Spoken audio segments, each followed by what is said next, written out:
Shana Tova and Shabbat Shalom. Okay, so what does it mean to be Jewish enough? It really isn't a good question. Maybe it shouldn't even be something considered, but we all know that just because it shouldn't be considered doesn't mean that sometimes it doesn't enter our thoughts. So a little background on me and my family. I spent most of my youth as a member of a family of 5. My dad, my mom, and my 2 sisters, identical twins. My parents met on a blind date. My dad went to Hopkins, which at the time was all men, and my mom went to Goucher, all women, not unusual. My dad is a proud and unwavering Jew. He grew up listening to the stories from my grandparents and their relatives who escaped Vienna, Austria. My grandmother had to put her little brother on the Kindertransport, and my grandfather and his family were forced to scrub with lye the front steps of their family home. They knew they had to leave. The family fled through places like Shanghai and London and wound up all over the world. They were the lucky ones who didn't get taken out of their apartments and picked up off the streets.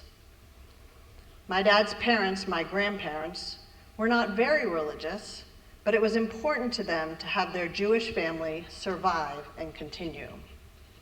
I remember at Thanksgiving one year, when asked what he was grateful for, my grandfather said, while looking around at his children, grandchildren, and great-grandchildren, "I don't believe in miracles, but if I did, this would be a miracle." My mom grew up Episcopalian. I would consider that side of my family very what we called waspy. My grandfather even wore corduroy pants with ducks on them. Yeah. I don't remember them ever going to church, but we did celebrate holidays with them. We would often make Christmas tree as children, Christmas tree decorations with my grandmother. Though we didn't know it as children, my grandfather, my mom's father, was not happy that she was getting serious with someone Jewish. But as a side note, he was a very loving grandfather. He even threatened to pull her out of college. My parents stayed together and got married in 1966. For my dad, it was absolutely imperative that my mom convert to Judaism. And luckily, my mom had no reservations about doing it. I grew up outside Philadelphia on the main line near my mom's parents and extended family. We, my 2 sisters and I, grew up going to Hebrew school and the JCC, where my mom also taught tennis. I was bat mitzvahed. I would have been confirmed, but after missing a few classes, our rabbi gave me a choice between being confirmed or playing in the state basketball playoffs. Needless to say, no confirmation for me. We went to my dad's parents for Passover and my mom's parents for Christmas. We didn't have a Christmas tree, but my mom put a Chanukiah in the middle of the mantle with greens around it. She actually learned this from my dad's mother, whose own mother was a Catholic convert in Vienna and did the same. Kindergarten through 9th grade, I lived and went to school in Haverford Township, an area where most kids I met were from Irish Catholic blue-collar families. My neighborhood friends' parents were firefighters and teachers. I loved that they had large families with wall-to-wall carpeting, cable television, and often ate dinner on stands while watching TV. My sisters and I were not so lucky. My parents limited TV and insisted we read a section of the newspaper before reading the comics. I didn't know anyone Jewish in my neighborhood. At school, I remember doing a cheer before games that started with Matthew, Mark, Luke, and John. I don't think I even realized what I was saying. When I said I was Jewish, they would say, "Well, you're really half Jewish."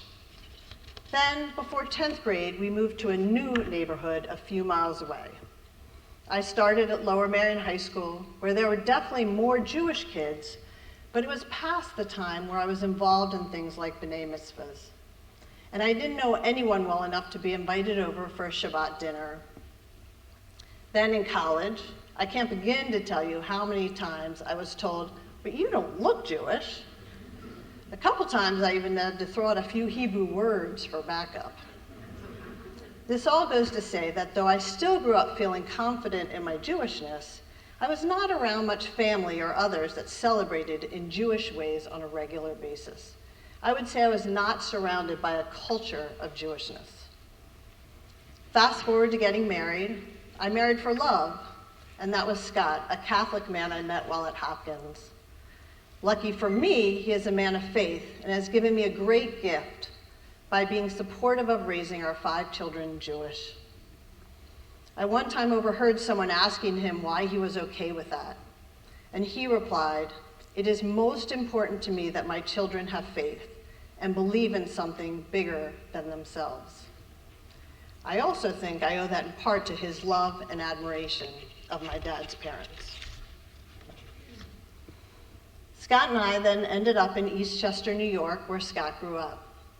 Not a very Jewish community, but it happens to be right next to Scarsdale, New York, so it wasn't hard to find a local synagogue.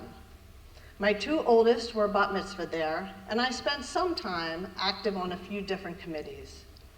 But still, most of my friends were in Eastchester, and most were not Jewish. Then came 2015.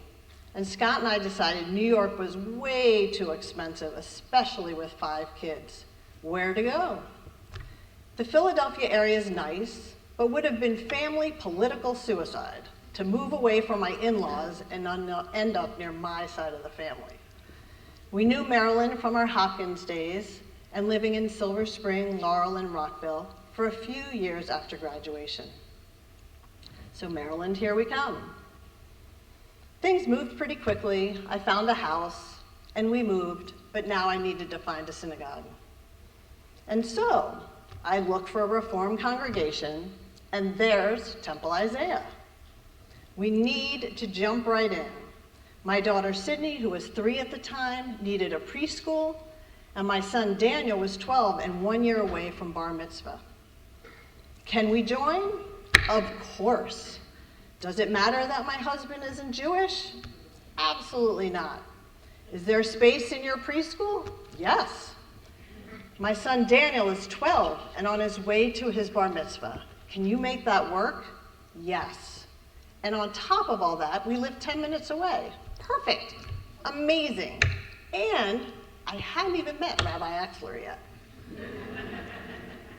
We have now been members of Temple Isaiah for over 9 years. And in exactly 2 weeks, my youngest child, Sydney, is having her bat mitzvah. And in these 9 years, really for the first time in my life, I have made many Jewish friends. Our family has been lucky to actively participate in Temple Isaiah life in so many different ways.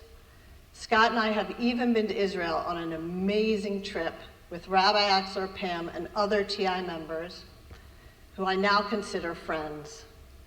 But for me, over these years, with that sometimes has come doubts. It's often I don't know a Jewish or Yiddish term. I'm not familiar with the Jewish food. I don't keep kosher. My mom gave up Jesus easily. Bacon, not so much. I can't look back on a childhood with Shabbat dinners. I'm still working on memorizing the Havdalah prayers. When told to set something up in the Moedon, I had to ask, what's the Moedon? And in case anyone doesn't know, it's that room right behind you with the glass walls. So now, for the past 4 years, I've had the honor and pleasure of serving on the Temple Isaiah board, and then last year, I have lunch with Gary Perlman. Yeah. You all know. And I am asked to be executive vice president. But am I Jewish enough? The answer to that is why I love Temple Isaiah so much. Yes, of course I'm Jewish enough, because here there is no enough. You are Jewish, you are welcomed, you are celebrated, that's enough. Shabbat Shalom and Shana Tova.